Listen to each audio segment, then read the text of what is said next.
अभिनेते सचिन पिळगावकर यांनी नवरा माझा नवसाचा 2 या चित्रपटाची घोषणा केली आहे। या चित्रपटाच्या पहिल्या भागातील काही कलाकारांबरोबर बरेचसे नवीन कलाकार या चित्रपटाच्या दुसऱ्या भागामध्ये झळकणार आहेत। या चित्रपटातील बरेचसे विनोद आजही लोक आवर्जून बघतात।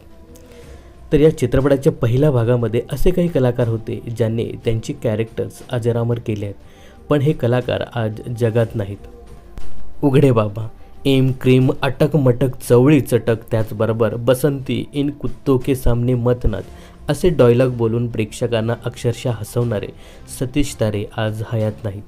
2013 मध्ये सतीश तारे यांचं निधन झालं। आपल्या अगदी छोट्याशा रोलमधून त्यांनी प्रेक्षकांची वाहवा मिळवली होती।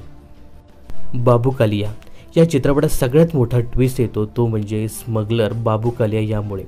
बाबू कालिया हे पात्र प्रदीप पटवर्धन यांनी साकारलं होतं। प्रदीप पटवर्धन यांनी 2022 रोजी या जगाचा निरोप घेतला।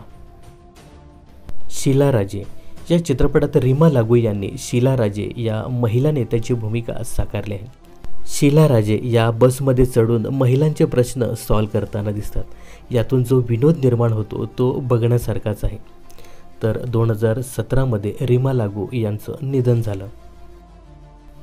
कुलदीप पवार या चित्रपटामध्ये अगदी शेवटच्या काही भागामध्ये बाबू कालियाला पकडून देणारे इन्स्पेक्टर म्हणून कुलदीप पवार यांनी इन्स्पेक्टरची भूमिका साकारली आहे। त्यांच्या छोट्याशा भूमिकेला सुद्धा प्रेक्षकांची कौतुकाची थाप मिळाली होती। कुलदीप पवार यांचं 2017 साली निधन झालं। तर या चित्रपटातील हे काही कलाकार आज जिवंत नाहीत, परंतु त्यांनी निर्माण केलेली कलाकृती आजही प्रेक्षक आवर्जून बघतात। तर आता येऊ घातलेल्या नवरा माझा नवसाचा 2 या चित्रपटात या सर्व कलाकारांची कमी नक्कीच जाणवेल। याविषयी तुम्हाला काय सांगायचं हे कमेंट्स करून नक्की सांगा। मनोरंजन क्षेत्रातील अशाच फिल्मी अपडेट्स जाणून घेण्यासाठी चॅनलला सबस्क्राईब आणि फॉलो करायला विसरू नका।